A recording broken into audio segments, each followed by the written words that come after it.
First, after 9 years of since in color, you return with In Waves. So it's an album that always seems like to capture very specific moments, maybe the lockdown, maybe feelings. So and this like vibe of danceable and party. So how would you describe that moment you felt on and this influence of this new album? Well, I guess because it took such a long time, there's so many moments in the making of it. And that's kind of why I called it In Waves, because it has all of these times over the last 10 years, these ups and downs in my life that formed it.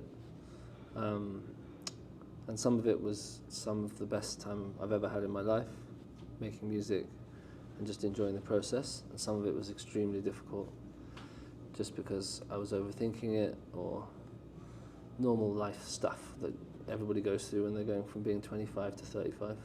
Yeah. You mentioned these tracks on Waves that inspired you, like you said, like in an introspective way. So there's a lot of songs that holds this particular meaning.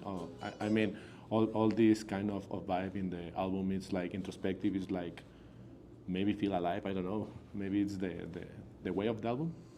I like that.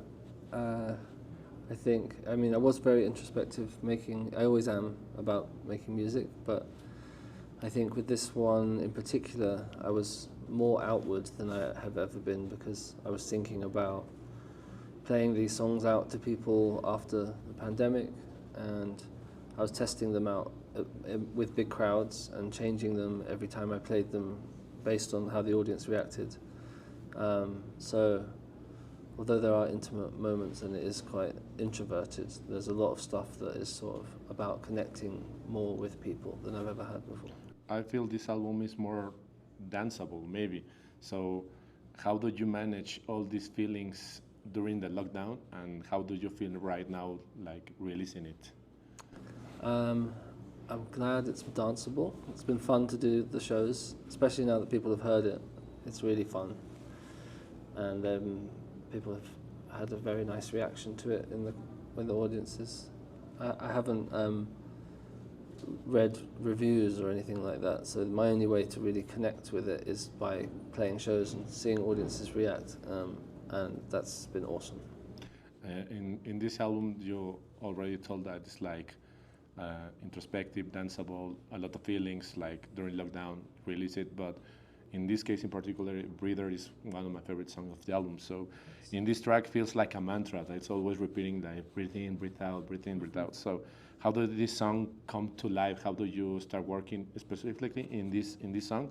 And how do you decide which tracks were featuring with collaborations? Well, with that track, I think I wanted to find a way of technically getting from 160 BPM to 120 BPM elegantly in a piece of music, because that would have been very helpful for one of my DJ sets.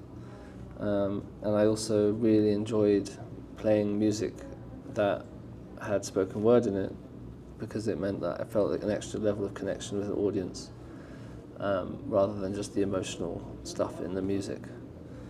So I knew that I wanted to do something like that. And I was doing this yoga stuff during the lockdown just to make myself feel healthy.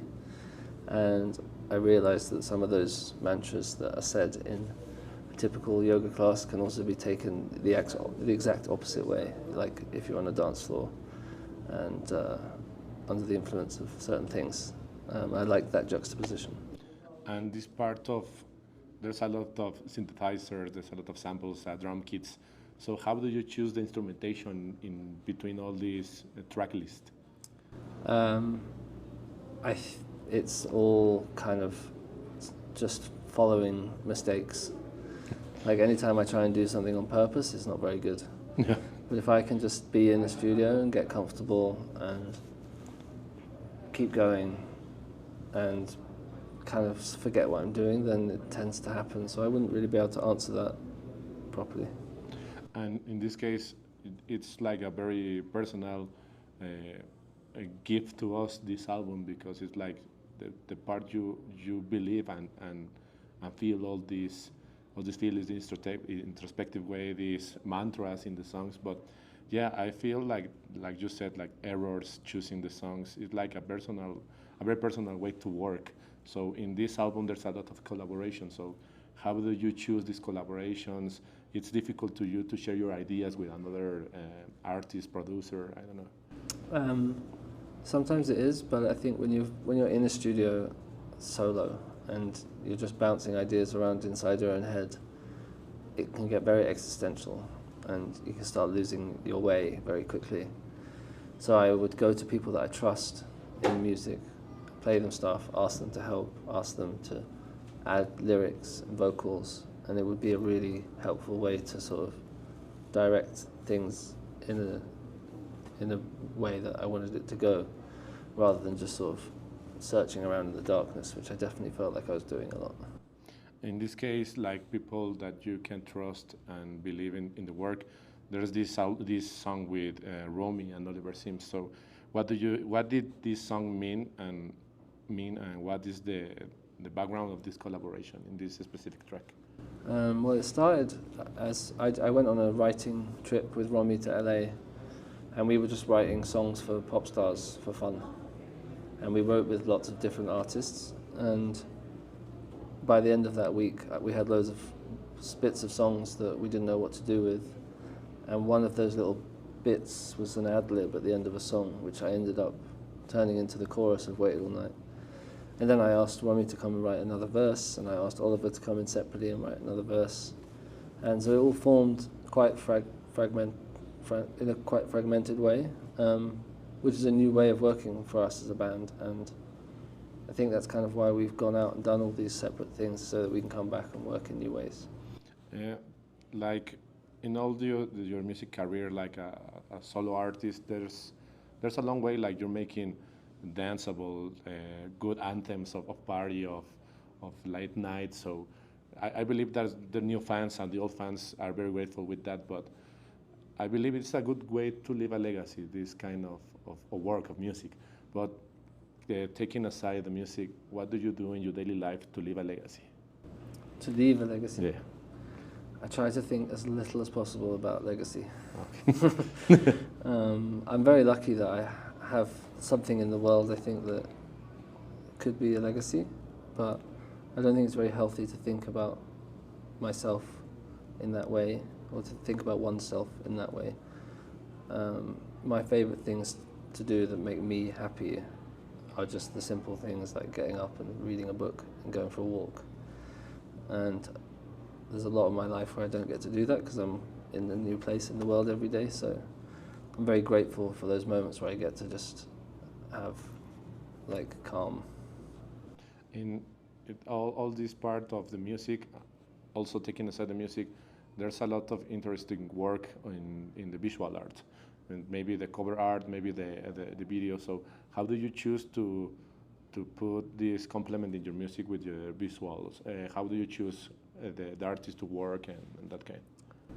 I mean, ever since we started with the first XX album, we've always done all the artwork ourselves, basically. It's such a fun thing to do, and I think when you've spent so long making the music and putting everything into it, it just makes sense. You know what you want to do by the time it comes to making the artwork, because you've thought about every element of everything within it so hard. And so it was quite simple, really. I knew I wanted something in stark contrast to In Colour, because it's been a long time and because I feel different myself. And I wanted something that was trippy and would mess with you. And because I like doing that when I'm playing, like I feel like I can mess with the audience a bit, and it's really fun, and they appreciate it.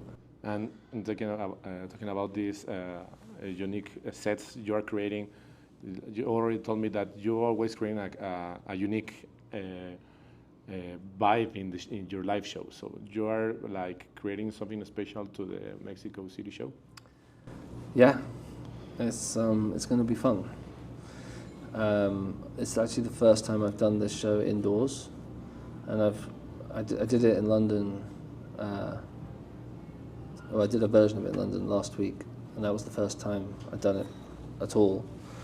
And I'm trying to play loads of my own music, which I never normally do, because I find it quite excruciating. but it's a nice moment now that this album's out, that I can really see people reacting to it. So trying to embrace it. Nice. I have two more questions. Maybe are the trickiest ones. So, for those who are not familiar with Jamie XX yet, what would be the best song to get into your discography? For me, right now, maybe it would be Daffodil. Yeah, that's a pretty cool one. And finally, describe me Jamie XX in 3 words. Introverted, extroverted, and creative. That's cool. Thank you so much.